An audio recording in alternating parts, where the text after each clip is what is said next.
Hi, ഞാനിന്ന് നിങ്ങളോട് പറയാൻ പോകുന്നത് പരിശുദ്ധാത്മാവിനെ കുറിച്ചാട്ടോ. പരിശുദ്ധാത്മാവിനെക്കുറിച്ച് എനിക്ക് അറിയാവുന്ന കൊച്ചു കൊച്ചു കാര്യങ്ങൾ, ബൈബിൾ വചനങ്ങളിലൂടെ എനിക്ക് തന്ന കൊച്ചു കൊച്ചു അറിവുകൾ ഞാൻ നിങ്ങളുമായിട്ട് ഷെയർ ചെയ്യാം. അപ്പം നമ്മൾ ആദ്യമേ പരിശുദ്ധാത്മാവിനെക്കുറിച്ച് അറിയുന്നത് യേശുവിൻ്റെ ജനനം തന്നെ പരിശുദ്ധാത്മാവിൻ്റെ പ്രവർത്തനം, അതായത് കന്യക ഗർഭം ധരിച്ച് ഒരു പുത്രനെ പ്രസവിക്കും, ദൈവം നമ്മോടുകൂടെ എന്നർത്ഥമുള്ള ഇമ്മാനുവേൽ എന്നവൻ വിളിക്കപ്പെടുമെന്ന പ്രവാചക വചനം പൂർത്തിയാകാൻ വേണ്ടിയാണ് ഇത് സംഭവിച്ചതെന്ന് ബൈബിളിൽ പറയുന്നുണ്ട്.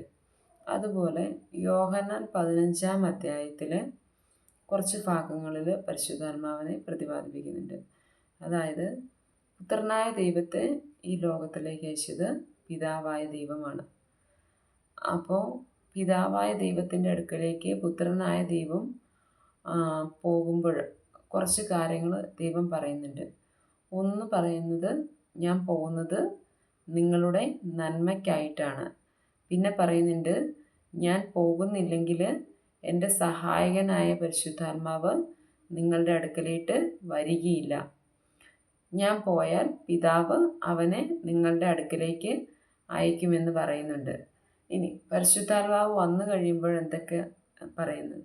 പാപത്തെക്കുറിച്ചും നീതിയെക്കുറിച്ചും ന്യായവിധിയെക്കുറിച്ചും അവൻ നിങ്ങളെ പഠിപ്പിക്കും. പിന്നെ പറയുന്നുണ്ട്, സത്യാത്മാവ് നിങ്ങളുടെ മേൽ വന്നു കഴിയുമ്പോൾ സത്യത്തിൻ്റെ പൂർണ്ണതയിലേക്ക് നിങ്ങളെ നയിക്കും. പിന്നെ അതിനകത്തൊരു ഭാഗം പറയുന്നുണ്ട്, അവൻ സ്വമേധയല്ല സംസാരിക്കുന്നത്, കേൾക്കുന്നത് മാത്രം സംസാരിക്കും. പിന്നെ പറയുന്നുണ്ട്, വരുവാനിരിക്കുന്ന കാര്യങ്ങൾ നിങ്ങളെ അറിയിക്കുകയും ചെയ്യും. അപ്പം ഇത്രയുമാണ് യോഹന്നാൻ 14-ാം അധ്യായത്തിൽ പരിശുദ്ധാത്മാവിനെ കുറിച്ച് പറയുന്ന കാര്യങ്ങൾ. ഇനി 14-ാം അധ്യായത്തിൽ തന്നെ വേറെ ഒരു ഭാഗത്ത് പറയുന്നുണ്ട്, നിങ്ങൾ എന്നെ സ്നേഹിക്കുന്നുവെങ്കിൽ എൻ്റെ കൽപ്പനകൾ പാലിക്കും. പിന്നെയാണ് പറയുന്നത്, ഞാൻ പിതാവിനോട് അപേക്ഷിക്കുകയും എന്നേക്കും നിങ്ങളോട് കൂടെ ആയിരിക്കാൻ മറ്റൊരു സഹായകനെ അവിടുന്ന് നിങ്ങൾക്ക് നൽകുകയും ചെയ്യും. അത് കഴിഞ്ഞിട്ട് പറയുന്നുണ്ട്, ഈ ലോകം അതിനെ സ്വീകരിക്കുകയില്ല, കാരണം ഈ ലോകത്തിന് അതിനെ കാണിക്കുകയോ അറിയുകയോ ചെയ്യുന്നില്ല എന്ന് പറയുന്നുണ്ട്. പക്ഷേ നമ്മൾ അവനെ അറിയുന്നു, കാരണം അവൻ നമ്മളിൽ വസിക്കുന്നു എന്നും പറഞ്ഞിട്ടുണ്ട്. നമ്മളിൽ ആയിരിക്കുകയും ചെയ്യുമെന്ന് പറയുന്നുണ്ട്. അതായത് നിങ്ങളെ അനാഥരായി വിടുകയില്ല എന്ന് ദൈവം പറയുന്നുണ്ട്. അതായത് ദൈവത്തിൻ്റെ വാഗ്ദാനമായ, ദൈവത്തിൻ്റെ സഹായകനായ പരിശുദ്ധാത്മാവിനെ നമുക്കെല്ലാവർക്കും നൽകിയിരിക്കുന്നുവെന്ന് ബൈബിളിൽ പറയുന്നുണ്ട്.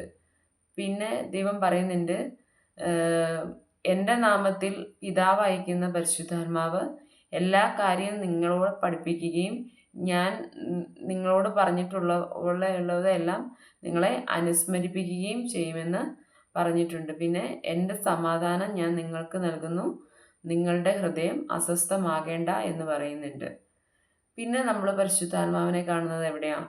യേശുവിൻ്റെ ജ്ഞാനസ്നാന സമയത്താണ്. അതായത് പരിശുദ്ധാത്മാവിൻ്റെ പ്രതീകമാണ് ദൈവാത്മാവ് പ്രാവിൻ്റെ രൂപത്തിലാണ് അവിടെ യേശുവിൻ്റെ ജ്ഞാനസ്നാന സമയത്ത് പരിശുദ്ധാത്മാവ് ഇറങ്ങി വരുന്നത്. അതുപോലെ വേറൊരു ഭാഗമുണ്ട്, ബെന്തക്കോസ്താ ദിനം ആഗതമായപ്പോൾ അവർ സമ്മേളിച്ചിരുന്ന വീട് മുഴുവൻ കൊടുങ്കാറ്റടിക്കുന്നത് പോലെയുള്ള വലിയ ശബ്ദം നിറഞ്ഞു. പിന്നെ അഗ്നിജാലകൾ പോലുള്ള നാവുകൾ തങ്ങളുടെ ഓരോരുത്തരുടെ മേൽ വന്നു നിൽക്കുന്നതായി അവർ കണ്ടു. അത് കഴിഞ്ഞ് എന്താ സംഭവിക്കണേ? എന്താ പറയുക, വിവിധ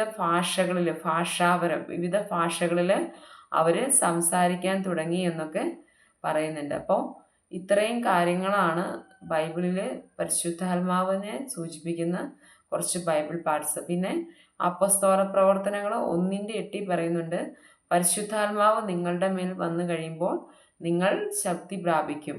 അതായത് ദൈവത്തിൻ്റെ വചനം പ്രഘോഷിക്കാനായിട്ട്, യൂദയായിൽ തുടർച്ചയായിട്ട് പറയുന്നുണ്ട്, ദൈവത്തിൻ്റെ വചനം പ്രഘോഷിക്കാനായിട്ട് പരിശുദ്ധാത്മാവ് നമ്മളെ ശക്തരാക്കുമെന്ന് പറയുന്നുണ്ട്. അപ്പോൾ ഓർക്കുക, ദൈവത്തിന് നമ്മളോടുള്ള സ്നേഹത്തെ പ്രതി, ദൈവത്തിൻ്റെ വാഗ്ദാനമായ, ദൈവത്തിൻ്റെ സഹായകനായ ശക്തിപ്പെടുത്തുന്ന പരിശുദ്ധാത്മാവിനെ ദൈവം നമുക്ക് നൽകിയിട്ടുള്ളത് ബൈബിളിൽ പറയുന്നുണ്ട്. അത് ആ പരിശുദ്ധാത്മാവ് വന്നു കഴിയുമ്പോൾ സത്യത്തെക്കുറിച്ചും ന്യായവിധിയെക്കുറിച്ചും നീതിബോധത്തെക്കുറിച്ചും നമ്മളെ പഠിപ്പിക്കുമെന്നും പറയുന്നുണ്ട്. പിന്നെ നമ്മളെ സത്യത്തിൻ്റെ പൂർണ്ണതയിലേക്ക് നയിക്കുന്നത് ആരാണ്? പരിശുദ്ധാത്മാവ്.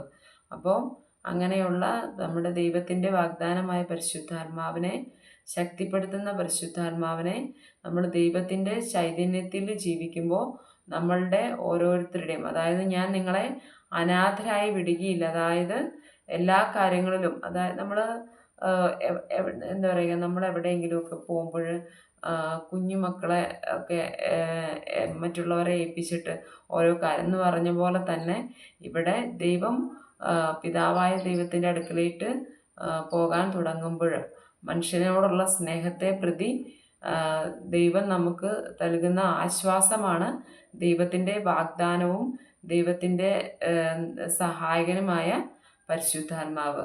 അപ്പോൾ ഈ പരിശുദ്ധാത്മാവ് വന്നു കഴിയുമ്പോൾ നമ്മൾ കൂടുതൽ ശക്തി പ്രാപിക്കുമെന്ന് വചനത്തിൽ പറയുന്നുണ്ട്.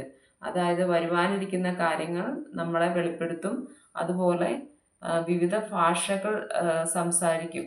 അപ്പോൾ പരിശുദ്ധാത്മാവിൻ്റെ പ്രതീകമായിട്ട് നമ്മൾ കാണുന്നുണ്ട് പരിശുദ്ധാത്മാവ് പ്രാവിൻ്റെ രൂപത്തിൽ, അഗ്നിനാളങ്ങളുടെ രൂപത്തിലെല്ലാം ഇറങ്ങി വരുന്നതായിട്ട് ബൈബിളിൽ നമ്മൾ കാണുന്നുണ്ട്. അപ്പോൾ ഇത്രയൊക്കെയാണ് ദൈവത്തിൻ്റെ പരിശുദ്ധാത്മാവിനെക്കുറിച്ച് ബൈബിൾ ഭാഗങ്ങളിൽ പറഞ്ഞിട്ടുള്ളത്.